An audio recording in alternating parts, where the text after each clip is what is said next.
નમસ્કાર વિદ્યાર્થી મિત્રો, ચેપ્ટર નંબર 2 ભાગ નંબર 3 લલિત કલાઓ.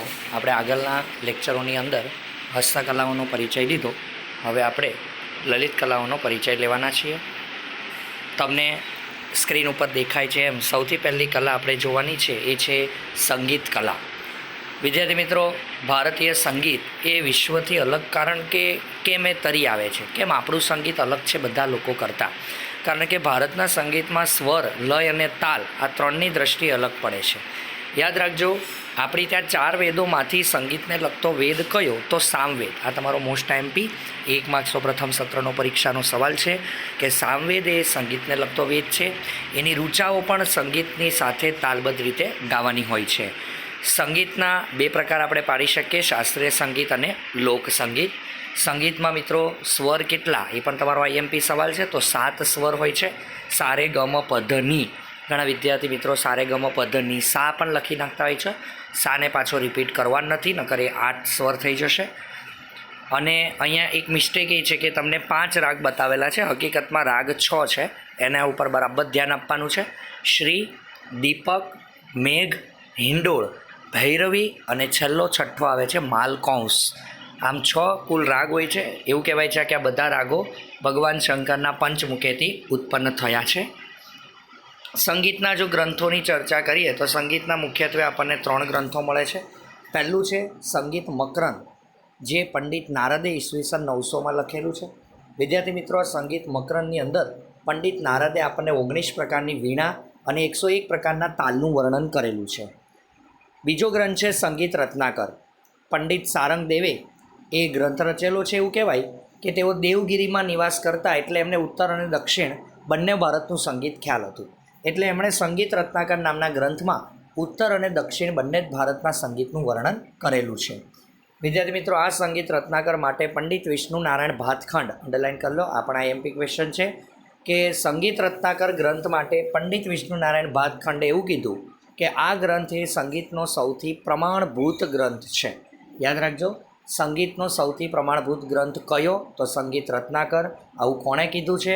પંડિત વિષ્ણુ નારાયણ ભાતખંડે. ત્રીજો ગ્રંથ છે સંગીત પારિજાત.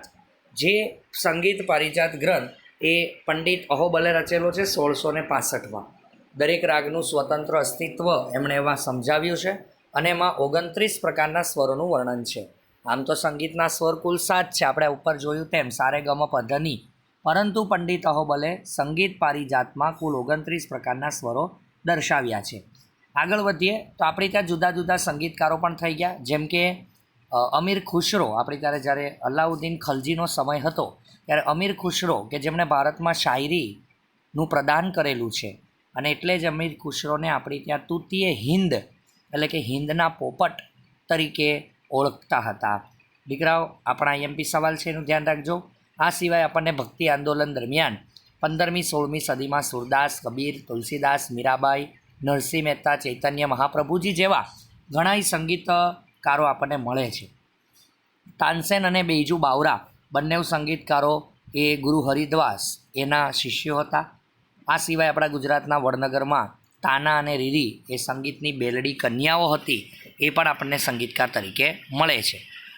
સંગીત કલા પછી આપણે આગળ વધીએ તો આપણી પાસે બીજી કલા આવે છે નૃત્ય કલા. વિદ્યાર્થી મિત્રો, નૃત્ય એ શબ્દની વ્યુત્પત્તિ સંસ્કૃત શબ્દ નૃત્ય પરથી થયું છે, જેનો અર્થ થાય છે નૃત્ય. આમ નૃત્ય એટલે નૃત્ય કરવું, એટલે એના ઉપરથી શબ્દ આવ્યો છે નૃત્ય. સૌથી પહેલું નૃત્ય કોણે કર્યું છે? તો એવું કહેવાય કે નૃત્ય સૌથી પહેલું કરનાર એ ભગવાન શિવ હતા. ભગવાન શિવ નટરાજે પૃથ્વીવાસીઓને આ કલા શીખવી અને આપણને નૃત્ય કલા પૃથ્વી પર મળી. તાલ અને લયથી આ નૃત્ય આપણને મળે છે. વિદ્યાર્થી મિત્રો, નૃત્યના બી 2 પ્રકાર હોય છે, શાસ્ત્રીય નૃત્ય અને લોકનૃત્ય. શાસ્ત્રીય નૃત્ય એને કહેવાય છે શાસ્ત્રોમાં વર્ણિત હોય, અને લોકનૃત્ય એને કહેવાય છે લોકો દ્વારા ઉલ્લાસ અને આનંદ માટે અમુક તહેવારો કે પ્રસંગોમાં થતા હોય. શાસ્ત્રીય નૃત્યની વાત કરો તો શાસ્ત્રીય નૃત્ય કુલ દીકરાઓ 6 છે, જેમાંથી આપણે 5નો અભ્યાસ કરવાનો છે. પહેલું શાસ્ત્રીય નૃત્યનું નામ છે ભરતનાટ્યમ.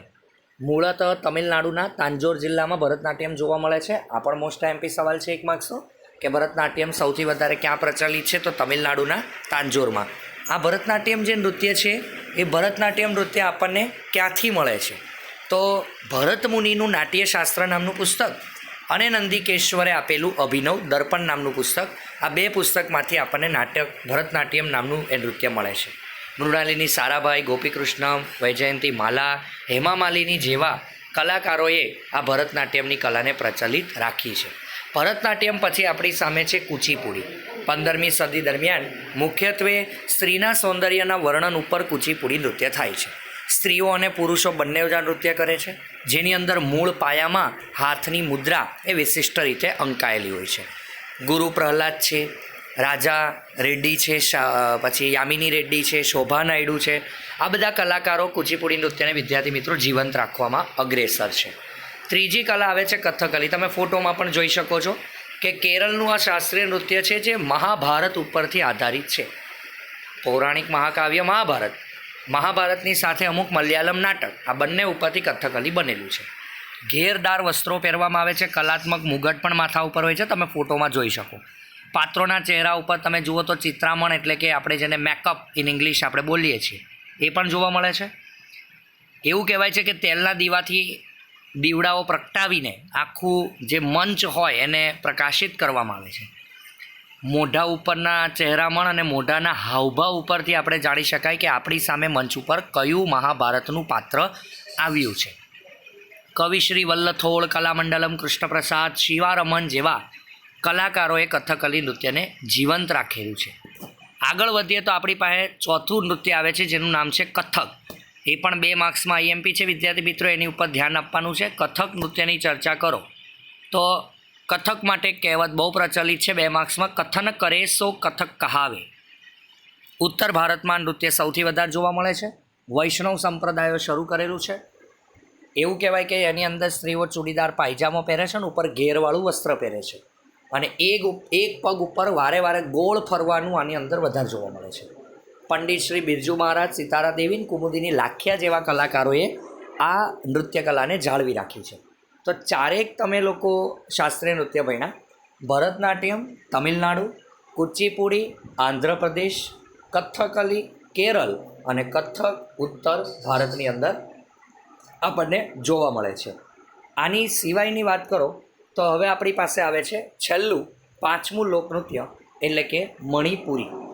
વિદ્યાર્થી મિત્રો, મણિપુરીની વાત કરીએ તો એ મણિપુરની જ પ્રજા એ સૌથી વધારે ઉત્સવોમાં આ મણિપુરી નૃત્ય કરતી હોય છે.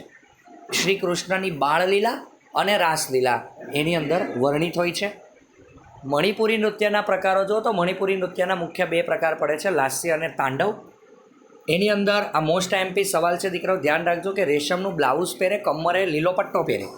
પણ હવે જે હું બોલવા જઈ રહ્યો છું તમારો એક ગુણનો સવાલ છે કે મણિપુરી નૃત્યમાં સ્ત્રીઓ નીચે લીલા રંગનો ઘેરદાર ચણિયો પહેરે છે જેને કુમીન કહેવાય છે. તમે ફોટોમાં પણ જોઈ શકો છો. કુમીન, અગેન આઈ રિપીટ, કુમીન કોને કહેવાય? તો મણિપુરી નૃત્યમાં સ્ત્રીઓ નીચે ઘેરદાર લીલા રંગનો ચણિયો પહેરે એને કુમીન કહેવાય. ગુરુ આમોબી સિંઘ, ગુરુ બિપિન સિન્હા, નૈના ઝવેરી અને નિર્મલ મહેતા જેવાએ આ નૃત્યને એ પરંપરા જાળવી રાખી છે. આગલા વિડીયોની અંદર આપણે આગલી લલિત કલાઓની ચર્ચા કરીશું. અસ્તુ, આભાર.